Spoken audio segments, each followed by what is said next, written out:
Assalamualaikum dan selamat malam. Terima kasih masih lagi bersama-sama saya di dalam YouTube channel Semang-Semang bersama Abang Mi.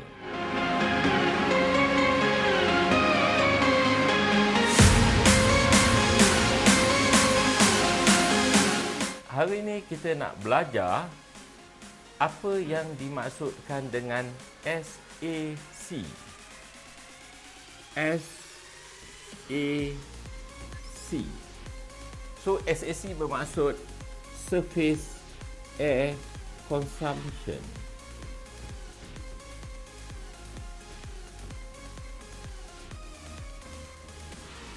So apa ni? Surface Air Consumption bermaksud adalah kadar kita menyedut udara daripada tangki scuba semasa kita menyelam, dan hitungan ini diambil kira mengikut ukuran di atas permukaan. Okey. So kita akan tengok sedikit sebanyak kenapa perlu kita kira SAC ni. Sewaktu kita mula-mula baru belajar scuba diving, of course kita akan consume banyak udara semasa kita menyelam. Jadi lepas dah lama kita menyelam, kita dah lebih rasa tenang dan kita tahu bagaimana nak mengawal diri kita, kita tahu bagaimana nak kawal buoyancy kita. So ini akan menyebabkan kita menyelam dengan lebih relax dan kurang udara kita gunakan. Jadi ukuran ni kita ukur dengan membuat ukuran pada SAC ni tadi. Semasa tuan-tuan mengambil open water diver, jadi tuan-tuan perlu belajar bagaimana untuk menghitung SAC. Jadi ini adalah nota yang saya buat. Semoga tuan-tuan kalau dah terlupa boleh buka balik video saya ni dan tengok balik dan ulang kaji. Okey, selain SAC ni diperlukan untuk student-student open water diver, ia juga sangat penting untuk diver-diver technical, untuk mereka mengira berapa jumlah udara yang mereka perlukan. Contohnya, bila someone menyelam sampai ke 60 meter, mereka perlukan berapa tangki. Jadi calculation ni perlulah betul. Otherwise, nanti bila kita menyelam, kita akan ada masalah kekurangan udara dan menyebabkan insiden boleh berlaku. Okey, saya tunjukkan simple calculation. Okey, memang kalau buka dalam buku nota tu, dia terlalu banyak dia punya formula dia. Tapi this is kaedah di mana tuan-tuan tak perlu menggunakan formula itu untuk menghitung SAC. Memadai dengan melukis rajah. Okey, bagaimana nak pakai dia? Okey, lihat ni. Okey, jadi bila kita nak lukis rajah ni, kita lukis rajah ni. Rajah ni kita panggil rajah Suhaimi. Sebab rajah ni memang tak ada dalam buku manual ataupun tak diajar di mana-mana pun. Jadi bila kita dah buat rajah macam ni, kita tuliskan sini 0 meter. Sini kedalaman 10 meter. Ni kedalaman 20 meter dan ini kedalaman 30 meter. Alright. So dekat sini kita tulis depth ataupun kedalaman. Dan sini kita tuliskan kita punya pressure ataupun kita punya absolute pressure. So kita masukkan tekanan pada 0 meter ataupun di permukaan adalah 1 bar. Sini adalah 2 bar. Sini adalah 3 bar. Dan sini adalah 4 bar. Okey, macam mana cara hitungan dia? Selalunya apabila kita mula dive, udara yang kita dapat sewaktu kita masuk, kita dapat 200 bar. Selepas kita keluar, kita mungkin tinggal 70 bar. Jadi berapa udara yang kita gunakan? Jadi dekat sini udara yang kita pakai adalah 130 bar. kita nak tahu berapa minit dia menyelam dengan menggunakan 130 bar ni. Contohnya dia menggunakan 40 contohnya dia menyelam selama 45 minit. Okey, dan dia menyelam pada kedalaman berapa? Misal kata dia menyelam pada kedalaman 20 meter. Okey, macam mana cara kita nak kira ni? Okey, mula apa yang kita buat? 130 ni kita bahagikan dengan 45. Okey, kita ambil kalkulator. Kita tengok 130 kita bahagi dengan 45, kita akan dapat udara yang kita pakai adalah 2.88 bar per minit. Okey. 130 kita guna 45 minit.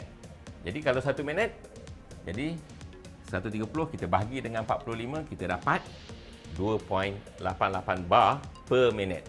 Jadi kita tengok pada kedalaman 20 meter. Jadi kalau kedalaman 20 meter is equivalent dengan 3 bar. Jadi maksudnya dekat sini dia gunakan 2.88 bar per minit. Kita kena transferkan jumlah bar ni ke surface. Sebab nama dia pun surface air consumption. Jadi bila kita dah pada kedalaman 2 bar, kita menggunakan udara 2 kali ganda. Bila kita menyelam pada kedalaman 20 meter ataupun 3 bar, kita menggunakan udara 3 kali ganda.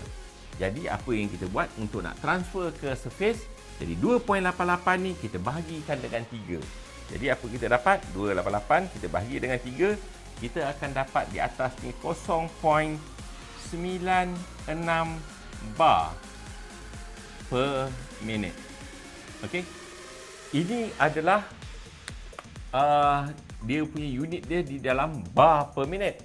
Tapi apa yang kita nak transferkan dia di dalam unit liter.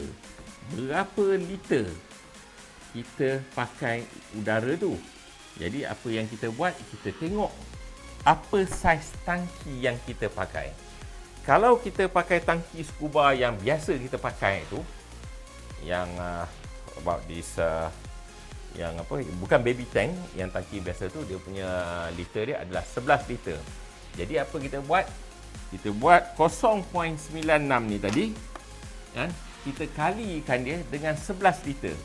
Jadi 0.96 kita kali dengan 11 liter, kita akan dapat 10.59 liter per minit. Itu jawapan dia. Jadi macam mana cara kita nak utilize benda ni? Jadi bila kita dah tahu berapa kita punya SAC-nya, jadi kita boleh calculate kalau kita berada di kedalaman yang berbeza. Contoh, kalau dekat atas ni kita menggunakan 10.59 liter per minit. Jadi kalau kita menyelam pada kedalaman 30 meter, berapa udara yang kita akan pakai? So apa yang you buat, you kalikan je. 10.59 ni you kali dengan 4. So pada kedalaman 30 meter, you akan menggunakan udara sebanyak 42.36 liter per minit. Ataupun kalau you nak dalam bentuk bar pun boleh. Apa you buat? 0.96 ni tadi you kalikan dengan 4. You kalikan dengan 4 bermakna you akan pakai udara 3.84 bar per minit. Okey. Jadi kalau you dah pada 30 meter ni, you nak tahu berapa you boleh stay underwater. Contoh dia. Okey. Tangki kita ada 200 bar. 200 bar. Kita tolak dengan 50 bar untuk emergency yang kita tak nak pakai. So kita ada balance lagi 150. Jadi kita nak pakai 150, kita nak tahu berapa minit dia boleh bertahan. Jadi 150 apa nama ni tadi? 150 tadi kita bahagi dengan 3.84, kita akan dapat value dekat sini 39.06. Bermaksud kita boleh menyelam. Kalau tadi kita menyelam selama 45 minit, maknanya kita masuk lagi 30 meter, kita boleh menyelam selama 39 minit. Jadi kalau kita masuk lebih dalam, kita kalikan dengan berapa tekanan pada kedalaman tersebut. Jadi kalau kita dive pada 10 meter, kita kali value ni dengan 2. Ataupun kita nak tahu berapa liter kita guna, kita kalikan value ni, kita kali dengan 2 bar, kita akan dapat value dia. Okey, satu tangki ada 200 bar. Okey. Kita kali dengan dia punya liter dia, katakan 11 liter. So, satu tangki besar tu ada 2200 liter. Jadi, kalau kita nak menyelam lama-lama, kita boleh calculate berapa tangki yang kita perlukan. Misal kata, okey, seorang technical diver, dia turun ke bawah 60 meter dan dia stay underwater lebih kurang 15 minit. Jadi untuk dia nak naik, dia nak completekan dia punya deco stop dia, dia akan mengambil masa 1,5 jam. Jadi kalau dalam masa 1,5 jam, dia perlu menggunakan, misal kata dia perlu gunakan 5,500 liter udara. Jadi satu tangki ada 2,200. Jadi apa kita buat? Kita bahagikan 5,500, kita bahagi dengan 2,000 liter, kan? Bermakna kita nak kena pakai 2.75 tangki. Ataupun kita roundkan 3 sebab kita tak boleh ambil 0.75 tangki. Jadi kita roundkan 3 tu, kita perlukan sekurang-kurangnya 3 tangki. Okey, itu saja ulang kaji kita pada malam ni. InsyaAllah nanti kalau ada kesempatan masa, kita akan buat lagi ulang kaji yang lain. Terima kasih kerana menonton channel YouTube saya. Sekiranya tuan-tuan berminat dengan channel saya, sila subscribe sebab ini akan memberi motivasi kepada saya untuk menyediakan banyak lagi video-video berkenaan dengan scuba diving. Bye.